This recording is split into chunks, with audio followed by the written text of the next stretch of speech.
কয় না নিজের গাড়ির উপরে ফেলে দেখবে সব কিছু করোনা লাগতেছে সংসারে। তো আমারও ইচ্ছা করছে একটু মাটন খাওয়ানোর লেগা। মা তো থাকলে আচ্ছা মা ওই রান্না করে দে, মার হাতেই সবসময় মাটন খাই, তো কোনো সময় নিজের রান্না করানো লাগছে না, মা যেমন সুন্দর স্বাদ হইও মার রান্না করলে। তো আজকে মাটন খাওয়ানোর ইচ্ছা করছে, তো আমি মার বাজার থেকে মাটন লইই ফেললাম। কেমনি রান্না করুম করতে করতে আচ্ছা পেঁয়াজ রসুন রসুন মশলা টসলা সবই এটা দিলাম, সে তো মাংসের মতনই রান্না করুম, তো একটু বেশি করে কাটছি যাতে মশলাটা একটু বেশি বেশি হয়। টমেটো পেঁয়াজ রসুন আদা টাদা সব কেটে সেটা মিক্সি টিক্সি কইরা মাটনটারে আগে হলুদ আর লবণ দিয়ে তেল দিয়ে মেখা টেখা ম্যারিনেট করে রেখা দিছি।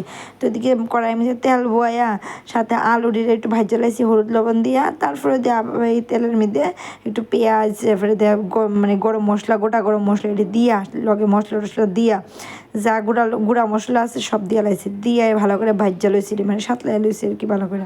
সাতলাইয়া দিয়ে দিছি মাটন ডারে দিয়ে মাটনটা একটু কষা কষা হয়েছে, একটু ঢাকা ঢুকা দিছি। কিন্তু দেখতেছি যে মাটনটা একটু ওইতে সময় লাগবে, তো আমার তো মোমো ইচ্ছা যাবো ঘুমের থেকে, একটু প্রবলেম হয়ে যাবো, তো এই কারণে প্রেশার কুকারে বয়া দিলাইছি, বয়া সিটি দিলাইছি।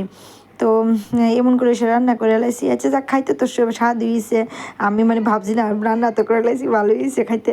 তোমরা কেমন লাগছে ভিডিওটা অবশ্যই কইও।